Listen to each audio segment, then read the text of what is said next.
రాహుల్ గాంధీని స్పెషల్ గా టార్గెట్ చేసింది బీజేపీ. రాహుల్ పోటీ చేసే వాయనాడ్లో సెంటిమెంట్ ను ఆయింట్మెంట్ గా వాడి గెలవాలని చూస్తోంది. ఇందుకోసం కేరళ బీజేపీ రాష్ట్ర అధ్యక్షుడు కె సురేంద్రన్ ను బరిలోకి దింపుతోంది. 3 సార్లు లోక్సభ ఎన్నికల్లోనూ 5 సార్లు అసెంబ్లీ ఎన్నికల్లోనూ పోటీ చేసి ఓడిపోయిన సురేంద్రన్ 2018లోని శబరిమలలో ప్రత్యేకంగా నిరసన చేపట్టాడు. ఈ 2 సెంటిమెంట్స్ ను వాడుకుని రాహుల్ పై గెలవాలని చూస్తోంది బీజేపీ.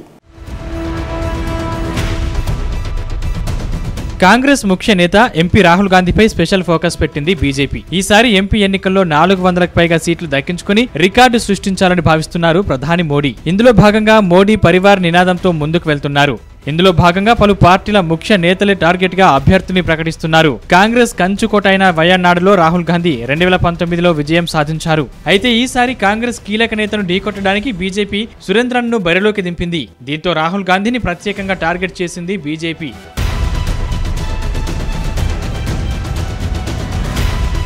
బీజేపీ అధిష్టానం లోక్సభ అభ్యర్థుల 5వ జాబితా రిలీజ్ చేసింది. ఇందులో కోజికోడ్కు చెందిన కె సురేంద్రన్ పేరు కూడా ఉంది. ఈయన కేరళలోని వయనాడ్ నుంచి పోటీ చేస్తున్న రాహుల్ గాంధీపై ప్రత్యర్థిగా పోటీ చేయనున్నారు. అయితే రాహుల్ పై పోటీకి దింపిన సురేంద్రన్ది కేరళలోని కోజికోడ్ జిల్లా ఉల్లియోరి.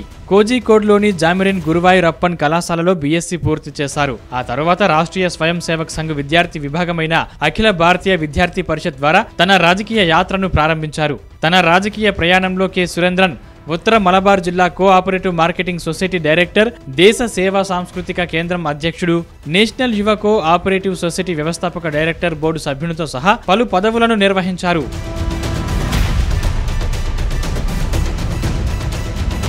2019 సార్వత్రిక ఎన్నికల్లో సురేంద్రన్ పతనంతిట్ట లోక్సభ నుంచి పోటీ చేసి 3వ స్థానంలో నిలిచారు. 2016లో అసెంబ్లీ ఎన్నికల్లో మంజేశ్వరం నుంచి కేవలం 89 ఓట్ల తేడాతో ఓడిపోయారు. 2019లో ఉప ఎన్నికల్లో కూడా పోటీ చేసి ఓడిపోయారు. కె సురేంద్రన్ ప్రస్తుతం కేరళ రాష్ట్ర బీజేపీ అధ్యక్షుడిగా ఉన్నారు. ఈయన 2018లో శబరిమల ఆందోళన టైంలో 1 నెల రోజుల పాటు జైల్లో గడిపారు. 2021లో కేరళ అసెంబ్లీ ఎన్నికల్లో 2 నియోజకవర్గాల నుంచి పోటీ చేసి ఓడిపోయారు.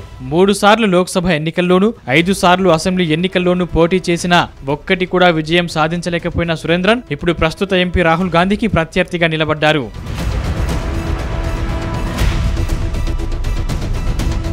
లోక్సభ ఎన్నికల్లో కేరళలోని వయనాడ్ నియోజకవర్గం నుంచి కాంగ్రెస్ నేత రాహుల్ గాంధీపై ఆ రాష్ట్ర బీజేపీ చీఫ్ కె సురేంద్రన్ పోటీ పడనున్నారు.